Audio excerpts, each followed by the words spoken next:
In the freezing rain of a distinct November night in 1842, Lady Seraphina Hartwell did the unthinkable.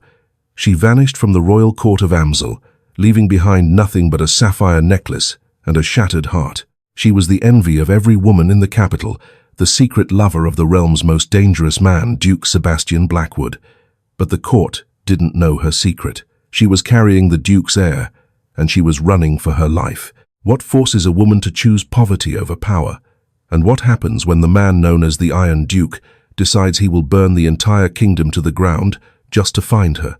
This is the true, untold story of a love that defied a crown. The clock on the mantelpiece of the Blackwood estate chimed midnight, a sound that usually signaled the end of the evening's masquerade. But for Lady Seraphina Hartwell, it signaled the end of her life as she knew it. Seraphina stood in the shadows of the velvet curtains, her hand resting instinctively over her stomach. It was flat, betraying nothing of the secret growing inside, but to her it felt as heavy as the stone walls of the palace. Across the ballroom, under the shimmering light of 1,000 candles, stood Duke Sebastian Blackwood. He was a man composed of sharp angles and dark intent. His reputation as the Iron Duke, earned through blood spilled on the borderlands and ink spilled on ruthless treaties. Yet, when he looked at her when they were alone in the stolen hours of the morning, his eyes, the color of stormy seas, held a warmth that terrified her. Tonight, however, he was not looking at her. He was raising a crystal flute of champagne to the woman beside him, Lady Genevieve Sterling, the daughter of the Grand Minister. Genevieve was everything Seraphina was not: wealthy, titled, and safe.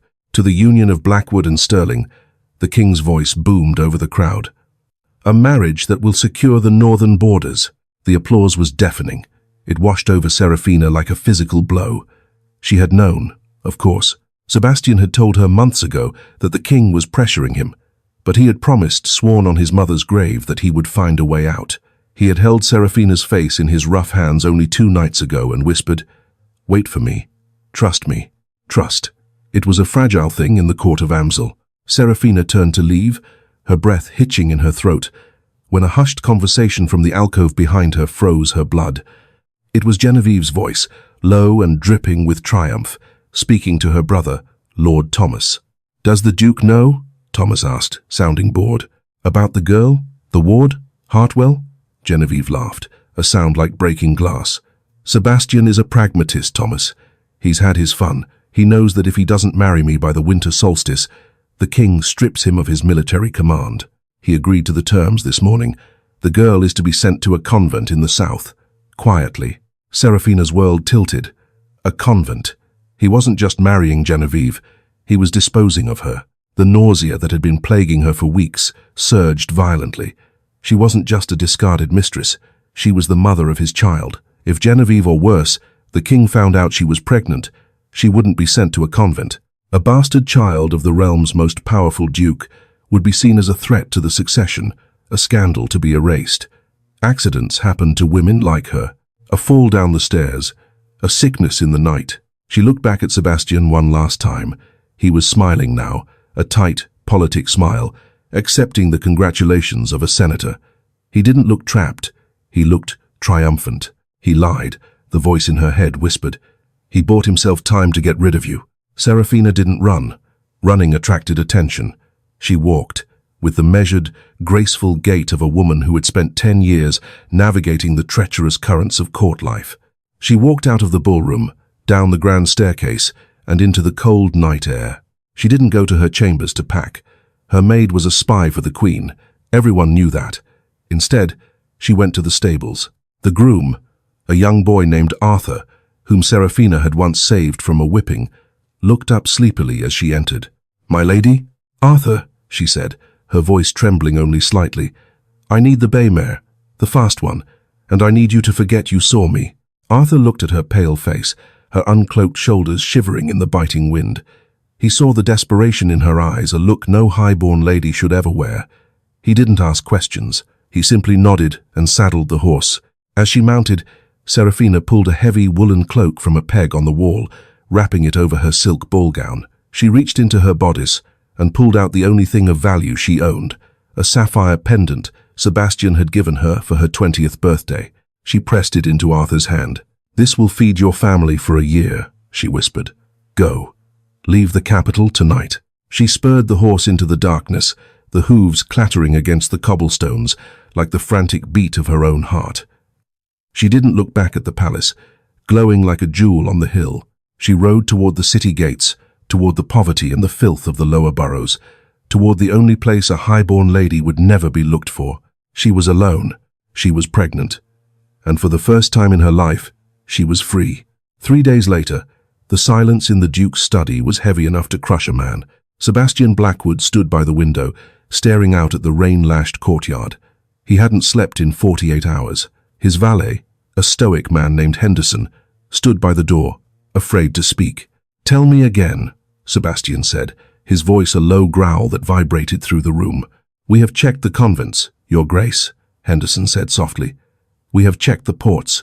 We have questioned every carriage driver within 50 miles of the city.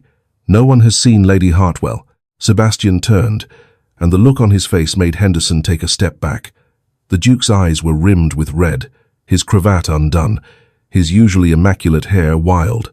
"She didn't just vanish, Henderson. People don't vanish." Sebastian walked to his desk, where a single piece of paper lay. It wasn't a letter.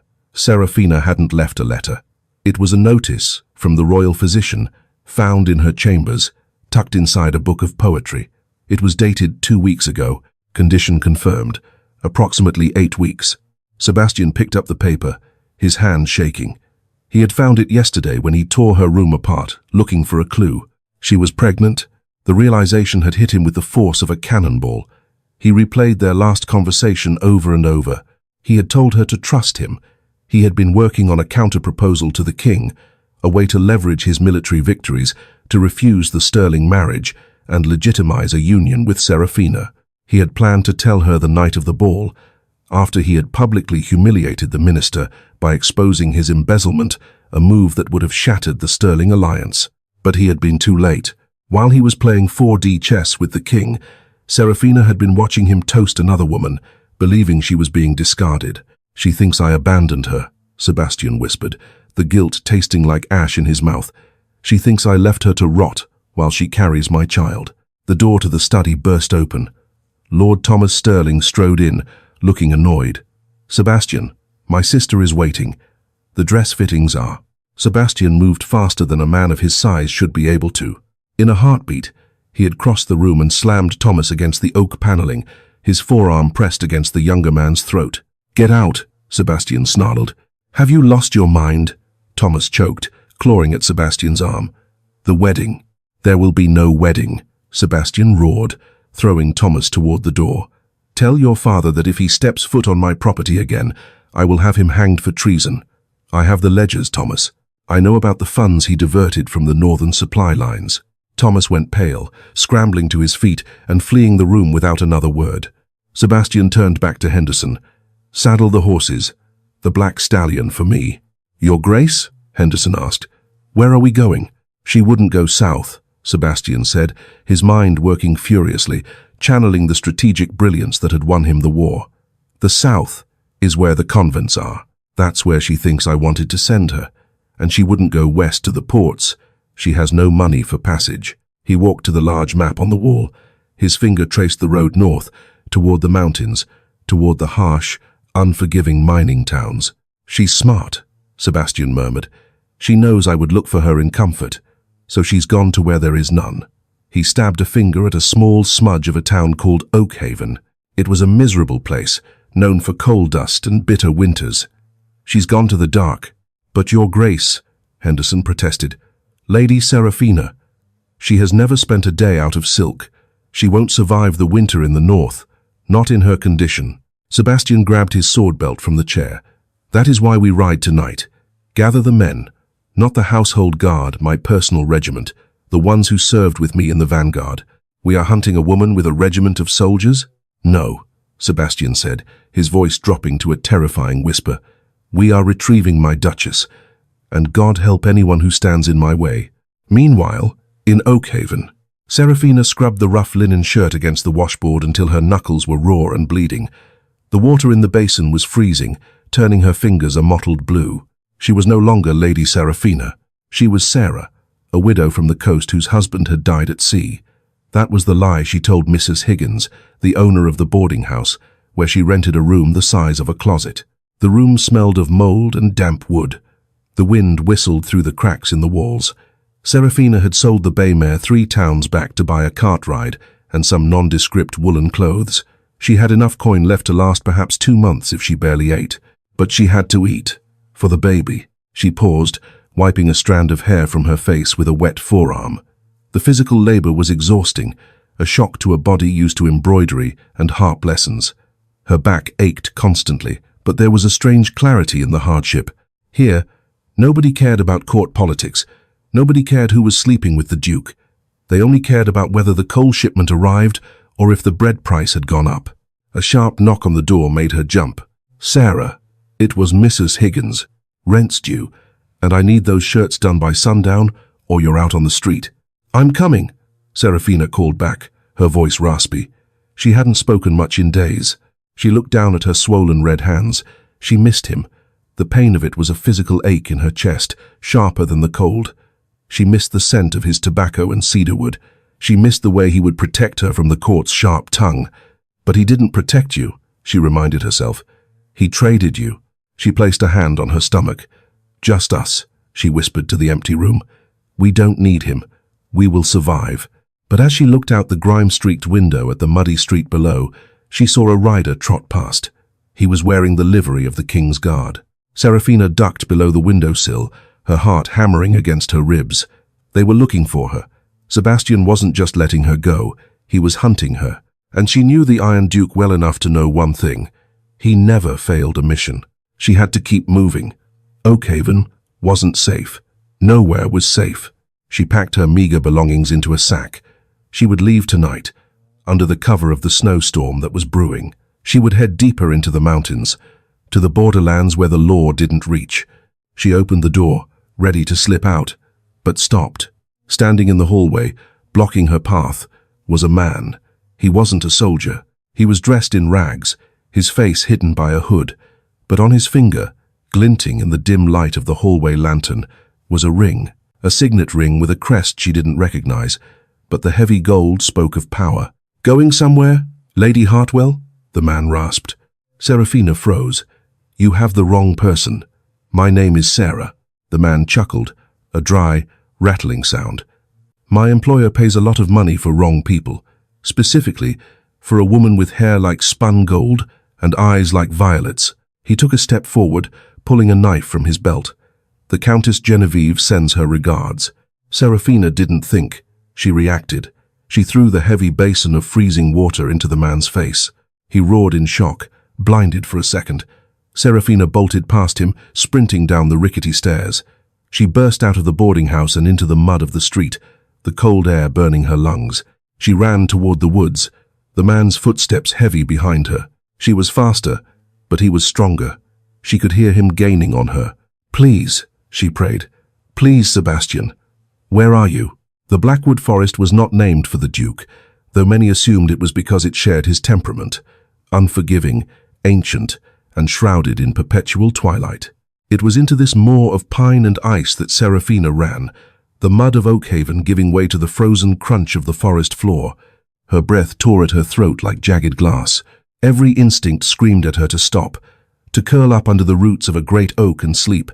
But the heavy, deliberate footsteps crunching through the snow behind her were a rhythmic reminder of the death snapping at her heels. Silas Vane, the man with the sterling signet ring, was not running. He was hunting. He moved with the patience of a man who knew his prey had nowhere to go.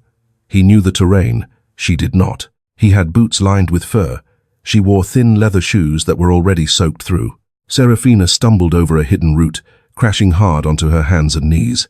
The impact jarred her teeth, but her first thought was for the child. She curled inward, wrapping her arms around her stomach, waiting for a pain that didn't come. "Get up," she commanded herself. "Get up or die." She scrambled to her feet, pressing herself against the rough bark of a pine tree. The footsteps stopped. "Come out, my lady." Vane's voice drifted through the trees, distorted by the wind. "The cold will take you slower than my knife. I offer a quick end. It is a mercy." Serafina bit her lip until she tasted iron. She looked around frantically. To her left, the ground sloped sharply downward toward a frozen creek.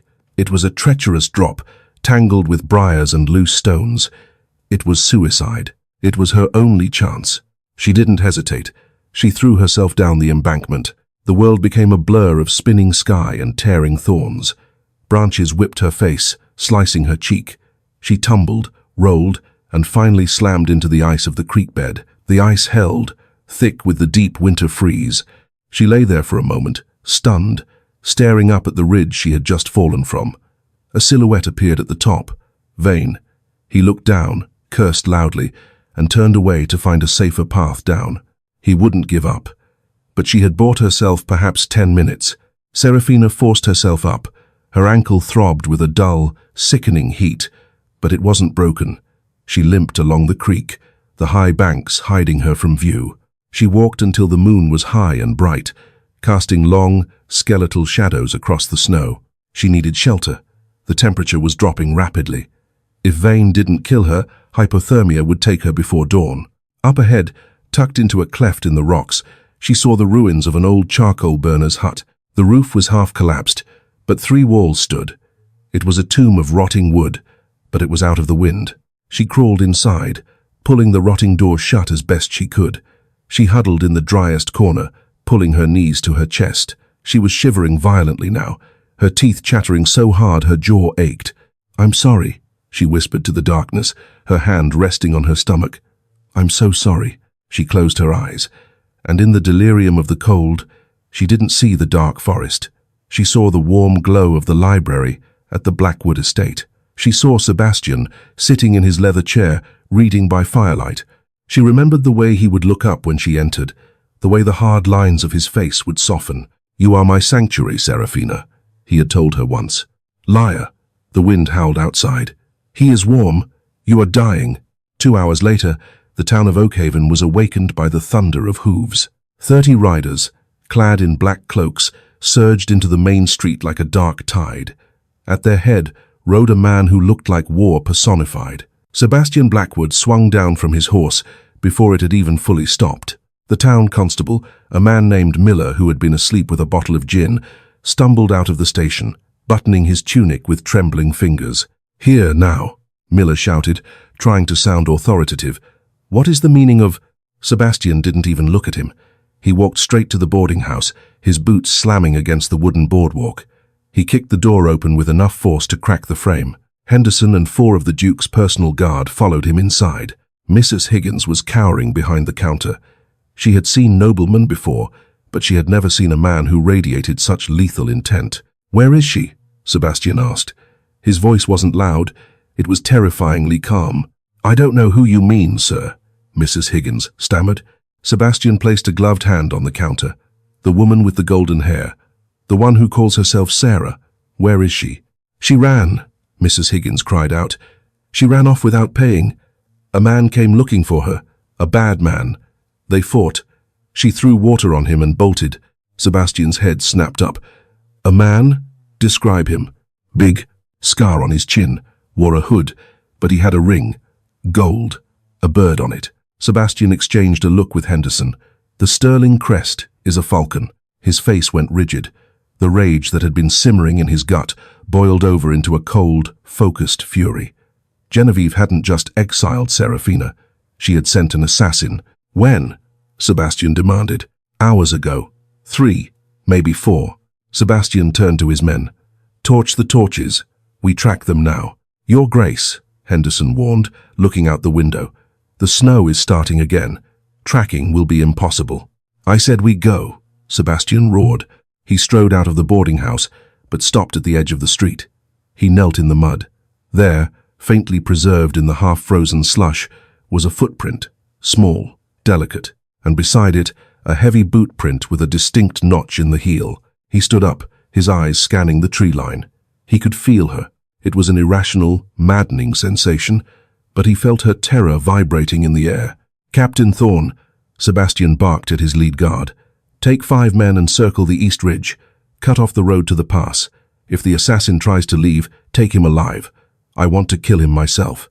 And you, Your Grace? I'm going into the forest." "Alone?" She is my wife in all but name, Thorn. I will not have a crowd when I find her." Sebastian mounted his horse, pulling his fur cloak tighter.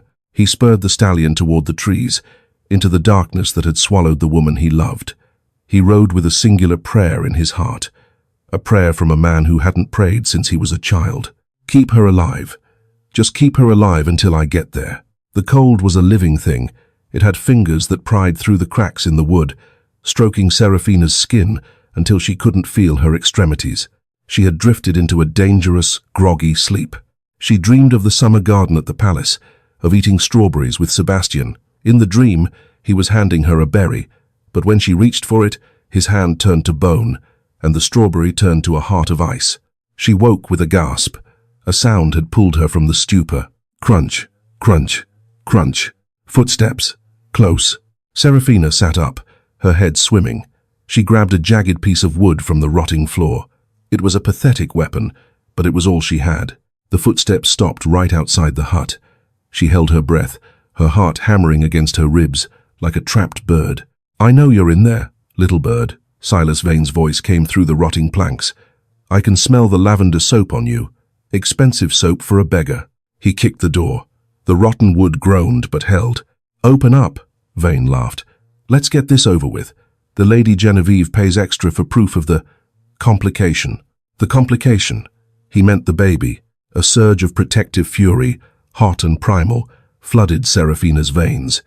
She wasn't just fighting for her life anymore. She stood up, gripping the wood. Vane kicked the door again. This time, the hinges gave way. The door fell inward with a crash. Vane stood in the opening, framed by the falling snow. He held a long, curved dagger in his hand. He stepped inside, grinning. "There you are." He lunged.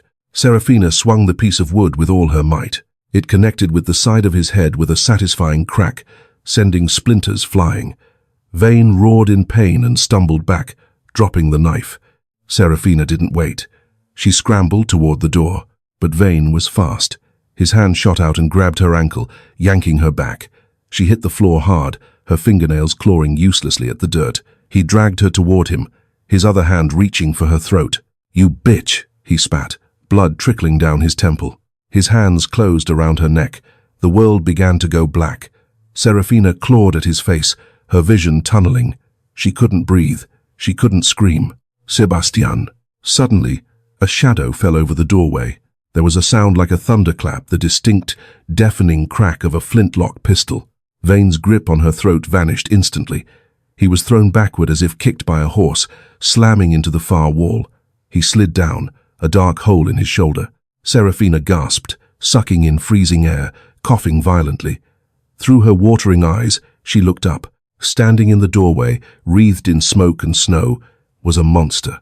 A magnificent, terrifying monster. "Sebastian." He didn't look at her. His eyes were locked on Vane. He holstered the smoking pistol and drew his sword, a heavy cavalry saber that hissed as it left the scabbard. Vane groaned, clutching his shoulder, trying to reach for his knife. Sebastian stepped into the hut. He moved with a terrifying grace. He kicked the knife away, then stomped on Vane's hand. The sound of breaking bones filled the small space. Vane screamed. "Quiet," Sebastian said. It was a whisper, but it carried more weight than a shout. He crouched down, the tip of his sword resting against Vane's throat. "You have 5 seconds to tell me who sent you before I carve the answer out of your lungs." "The Sterling woman," Vane shrieked. "Genevieve.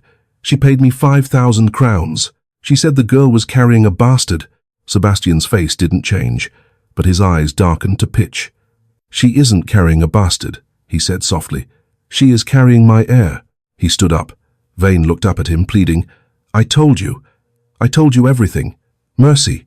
Mercy is for the courts," Sebastian said, "and you are far from the courts." He turned away. He didn't kill the man, not yet. He knocked him unconscious with the hilt of his sword, a brutal blow that ensured Vane wouldn't wake for hours. He would leave him for the guards to collect. Justice would be public. Sebastian finally turned to the corner where Serafina lay. The rage vanished from his face, replaced by a look of such agonizing relief that it broke Serafina's heart. He dropped his sword and fell to his knees beside her. "Serafina," he choked out. She flinched as he reached for her, the trauma of the last few days still raw. "It's me," he whispered, holding his hands up. "It's Sebastian. I'm here. I've got you." He slowly, gently, pulled her into his arms. He was warm. He smelled of leather and horses, and the distinctive scent of home. Serafina buried her face in his cloak and began to weep. "You were marrying her," she sobbed. "I saw you." "No," Sebastian said fiercely, rocking her back and forth. "Never. It was a trap, Sarah. A game. I was trying to free us. I never stopped loving you, not for a second." He pulled back to look at her face. He saw the bruise forming on her neck where Vane had grabbed her. His jaw tightened, a muscle feathering in his cheek. "I will burn the Sterling house to the ground for this," he vowed. "The baby," Serafina whispered, her hand on her stomach. Sebastian placed his large, gloved hand over hers, his eyes filled with tears. "I know. I found the note. I know." He stood up, lifting her effortlessly into his arms. She felt weightless, fragile. "We have to go," he said. "The storm is getting worse. My men are on the road, but we need to get you to a doctor." He carried her out of the hut, stepping over the unconscious body of the assassin without a glance. He walked into the snow, shielding her body with his own. He mounted his horse, pulling her up to sit in front of him, wrapping his heavy fur cloak around them both. "Hold on to me," he commanded gently. "I'm tired, Sebastian," she murmured, her head resting against his chest. The adrenaline was fading, leaving a dangerous lethargy in its wake. "I know, my love. I know. But you cannot sleep yet. Talk to me. Tell me about the names." "Names?" she mumbled. "For the child. Tell me what names you hate." He spurred the horse forward, keeping a steady stream of conversation going, forcing her to stay awake as they navigated the treacherous path back to Oakhaven. But as they broke through the tree line, the snow turned into a whiteout. The wind howled like a banshee, blinding them. The horse stumbled. "Sebastian!" Serafina cried out as the world tipped. The horse went down, sliding on a patch of black ice hidden beneath the fresh snow. Sebastian twisted his body in mid-air, taking the brunt of the impact as they hit the ground. He groaned, a sharp sound of pain, but immediately checked on her. "Are you hurt?" "No, I landed on you," she gasped. Sebastian tried to stand, but his leg buckled. The horse scrambled up and bolted, spooked by the storm. They were on foot, in a blizzard, 2 miles from town, and Serafina felt a new pain not from the fall, but from deep inside her. A cramping, tightening pain that made her gasp. She grabbed Sebastian's arm. "Sebastian," he looked at her, seeing the terror in her eyes. "The baby," she whispered. "It's too early, but I think it's coming." Sebastian looked around at the white void surrounding them. There was no shelter, no horses, just the biting cold and the woman he loved about to go into labor in the middle of a blizzard. He saw a flicker of light in the distance, not the town, but a solitary farmhouse. "We make for the light," Sebastian said, gritting his teeth against the pain in his injured leg. He put his arm around her waist, taking her weight. "Walk with me, Sarah. 1 step at a time." "I can't," she cried, doubling over as another contraction hit.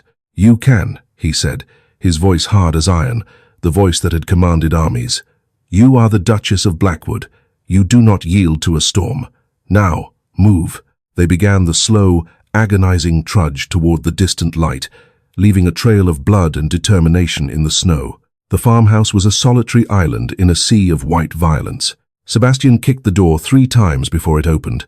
An old man, his face a map of deep wrinkles and weather-beaten skin, stood there holding a lantern, a shotgun tucked under his arm. "Help us," Sebastian rasped.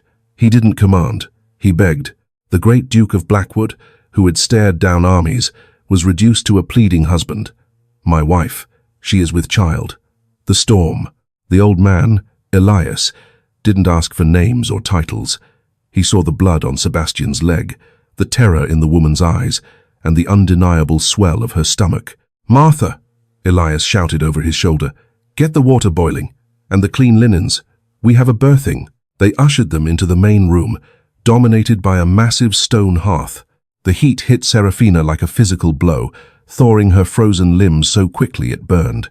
Martha, a woman of formidable girth and kindness, took charge immediately. "Get her to the bed in the back. You, sir, you stay here. You're bleeding all over my floor." "I am not leaving her," Sebastian growled. though he had to lean against the wall to stay upright. His leg was definitely broken. The bone was pressing against the skin. "You will be of no use to her if you faint, you stubborn ox," Martha scolded, unimpressed by his glare. "Sit. Elias, pour him the whiskey, the strong stuff." But Sebastian ignored the chair. He limped to the bedside, gripping Serafina's hand. Her face was pale, sweat beading on her forehead despite the chill that still clung to her bones. "Sebastian," she gasped, her grip crushing his fingers. "It's too early, 2 months too early." "He is a Blackwood," Sebastian said, his voice trembling with a forced confidence. "He will be stubborn. Like his father, he will survive." The next 6 hours were a blur of agony and fear. The wind howled outside, shaking the sturdy timbers of the farmhouse, mimicking the screams inside the room. Serafina fought with a strength that humbled Sebastian. He wiped her brow, he held her hand until his own went numb, and he whispered promises of a future he wasn't sure they would see. "Push, child," Martha commanded. "One more time. He is almost here." With a final, shattering cry, Serafina arched her back. Then, silence. The room went deathly quiet. The wind outside seemed to hold its breath. Sebastian stared at the small, bloody bundle in Martha's hands. It was so small, too small.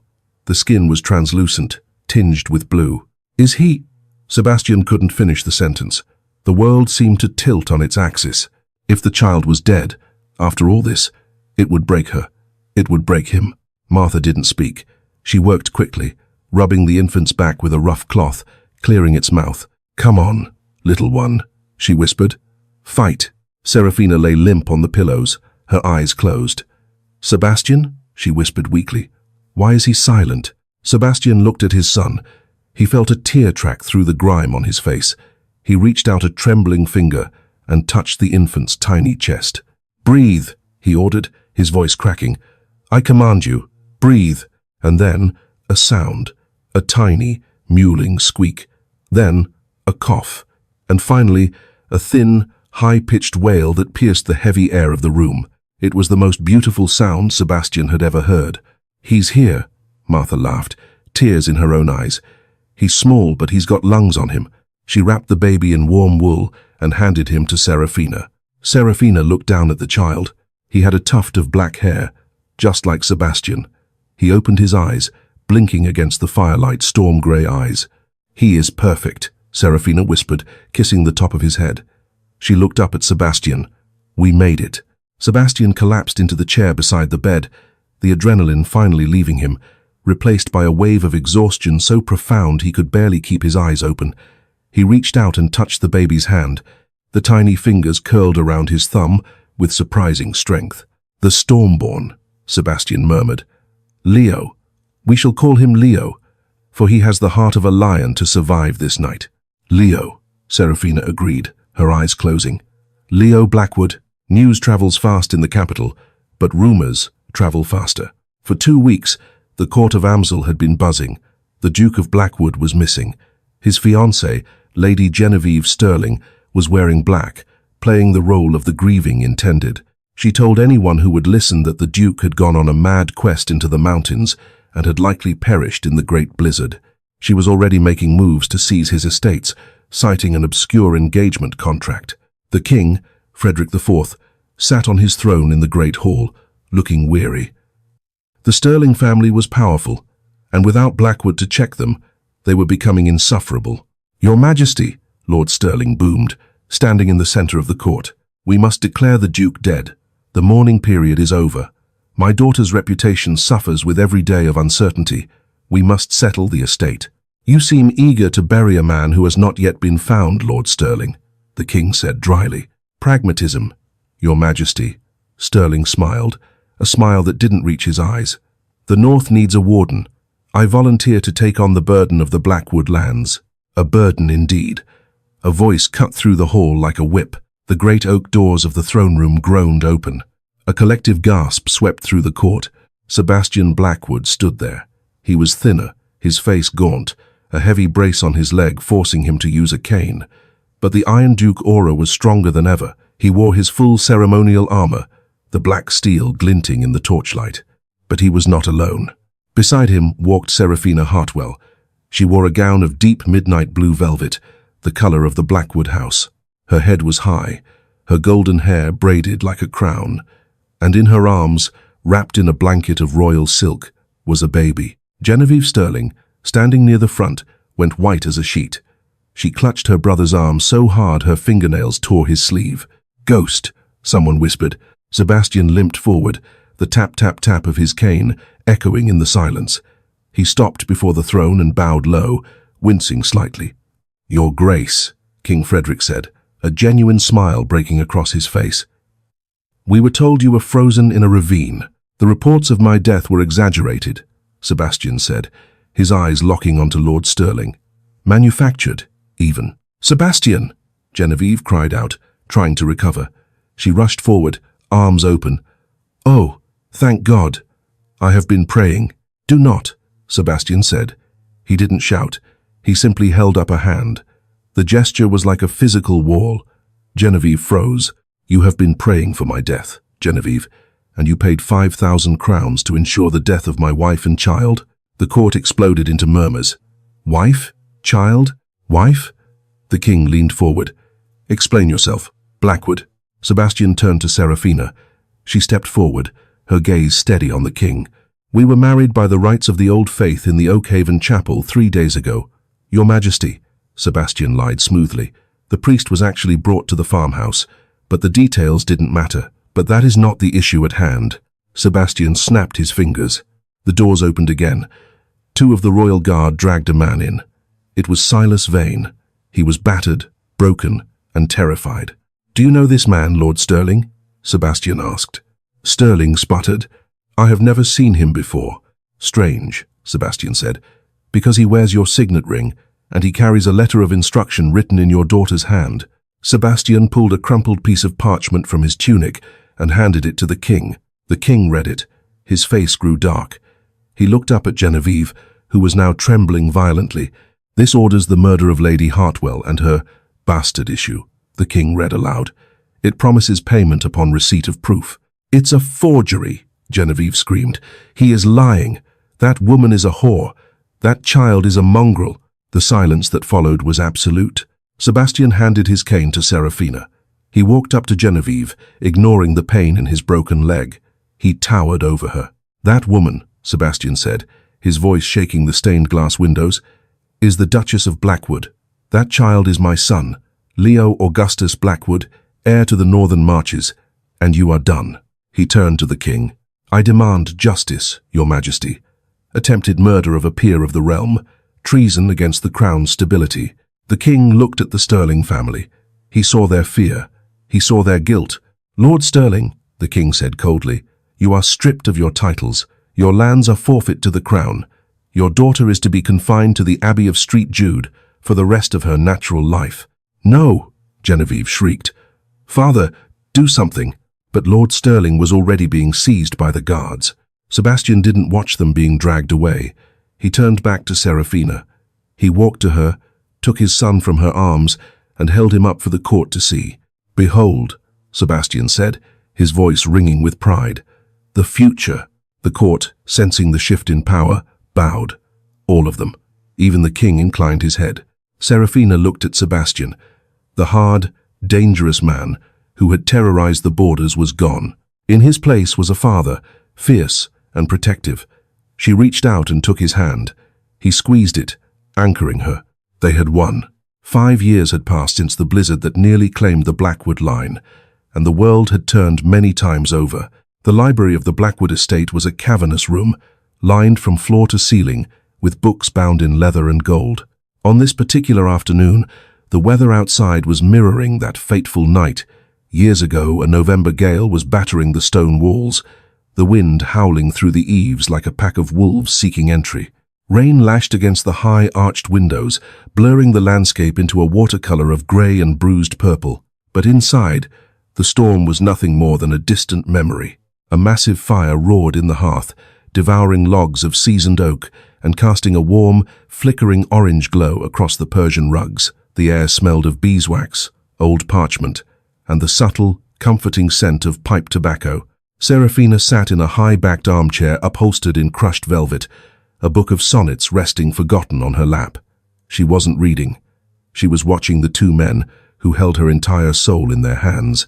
On the expansive rug before the fire, the Iron Duke, the man whose strategic brilliance had redrawn the maps of the continent, the man whose name was whispered in fear by the king's enemies, was currently on his hands and knees. His cravat was discarded, his shirt sleeves rolled up to reveal the faint, jagged scars of old campaigns, and his usually immaculate hair was in disarray. "No, Papa, that is not how a dragon roars." The admonishment came from a 5-year-old boy with a mop of unruly black curls and eyes the color of a stormy sea violet at the center, rimmed with steel gray.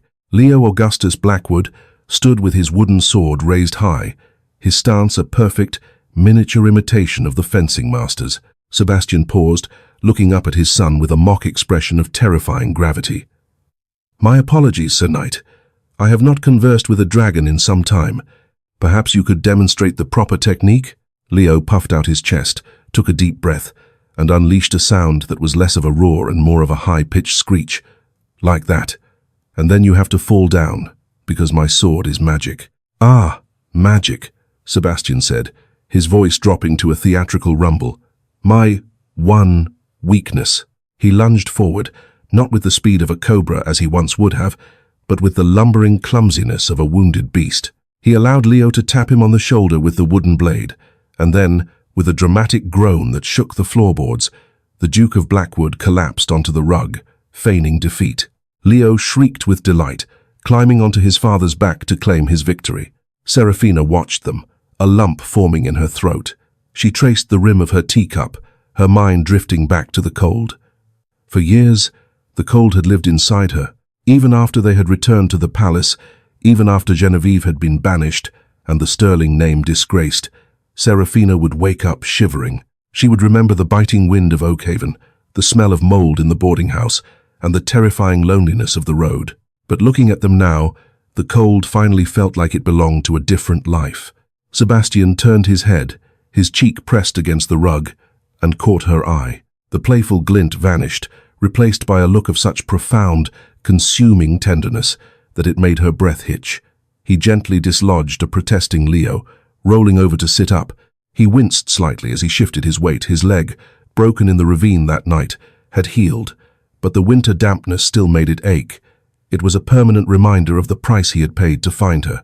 "You are quiet today, my love," Sebastian said, his voice low enough not to disturb Leo, who was now busy slaying a footstool. He stood up, favoring his left leg, and walked over to her. He sat on the wide arm of her chair, his heavy hand coming to rest on her shoulder. His touch was warm, grounding her to the present. "I was remembering," Serafina admitted softly. "The date." Sebastian nodded slowly. "November 12th. The night I left," she whispered. "The night I thought I had lost you to her." "You never lost me," Sebastian corrected, his thumb stroking the curve of her neck. "I was lost, perhaps, blinded by duty and the king's games. But the moment you walked out of those gates, you took my compass with you. I had no choice but to follow." He reached into the pocket of his waistcoat. "I have been waiting for this date. I wanted to wait until the memories of the pain had faded enough to be replaced by something else." He pulled out a small rectangular box wrapped in midnight blue velvet. Serafina frowned, sitting up straighter. "Sebastian, you have given me enough. The estate, the horses, the jewels. This is not a new jewel," he said, pressing the box into her hand. "Open it." Her fingers trembled slightly as she lifted the lid. Inside, resting on a bed of white silk, lay a sapphire pendant. It was a teardrop stone, dark and endless as the ocean, surrounded by a halo of diamonds. Serafina gasped, her hand flying to her mouth. Tears pricked her eyes instantly. "My necklace, the one I gave to Arthur, the stable boy. I told you I would find it," Sebastian said softly. "But that was 5 years ago. I gave it to him in the dead of night. He could have sold it, lost it." "He did sell it," Sebastian explained, a small, satisfied smile playing on his lips. "He sold it to a merchant in the southern ports to buy a farm for his mother. It took my agents 2 years to track the merchant down, and another year to negotiate the purchase from the collector he had sold it to. It has traveled across the continent, Serafina, but it belongs here." He took the necklace from the box. "Turn around." Serafina turned, sweeping her heavy golden hair off her neck. She felt the cool metal of the chain, followed by the familiar weight of the sapphire settling against her collarbone. It felt like a piece of her soul had clicked back into place. It was the necklace she had sold to save her unborn child. It was the symbol of her desperation, her sacrifice, and her courage. And now, Sebastian had brought it back to her. He hadn't just bought her jewelry. He had reclaimed the moment of her greatest vulnerability and turned it into a triumph. He kissed the nape of her neck, sending a shiver down her spine. "It looks better on you than it ever did in a collector's cabinet." Serafina turned back to face him, grabbing the lapels of his shirt to pull him down for a kiss. It was a kiss that tasted of salt, tears, and sweet tea, of history and future. "You are a relentless man, Sebastian Blackwood," she murmured against his lips. "I am a man who protects what is his," he replied, his forehead resting against hers. "I told you once, in the snow, that I would burn the kingdom to find you. I would do it again. I would dismantle the world brick by brick if it meant keeping you and the boy safe." "Papa? Mama?" The romantic spell was shattered by a small, indignant voice. Leo was standing before them, hands on his hips, looking thoroughly unimpressed with their display of affection. "The dragon is escaping." Leo pointed his sword at the fireplace. "We have to catch him before he eats the cookies." Sebastian chuckled, a deep rumbling sound that vibrated through Serafina's chest. He looked at his wife, his eyes crinkling at the corners. The Iron Duke was gone. In his place was a father, a husband, a man who had walked through the valley of the shadow of death and come out the other side holding a lantern. "Duty calls," Sebastian whispered to her, winking. "Go," she smiled, pushing him gently. "Save the cookies." He stood up, groaning theatrically for Leo's benefit. "Lead on, Sir Knight." To the kitchen. Serafina watched them charge out of the library, their laughter echoing down the hallway. She touched the sapphire at her throat, feeling the pulse of her own life beneath it. Outside, the wind still howled, battering the stone walls of the estate. But inside, the fire was warm, the walls were strong, and Serafina Blackwood was finally, truly, home. And that is the true, heart-pounding conclusion of Serafina and Sebastian's story. It is a tale that reminds us that love isn't just about soft words in a ballroom. It's about the grit it takes to survive the storms, both real and emotional. From a desperate escape in the rain to a warm fire in a library, they prove that redemption is always possible for those willing to fight for it. I want to hear from you in the comments. Do you think Sebastian's search for the necklace was the ultimate romantic gesture, or was his presence at the birth the real turning point? And if you were Serafina, would you have kept the secret of the child longer? If this story touched your heart, please, like the video. It helps us bring more of these epic romances to life. Share this with a friend who needs a happy ending today, and don't forget to subscribe and turn on notifications. You won't want to miss our next saga. Until next time, keep the flame alive.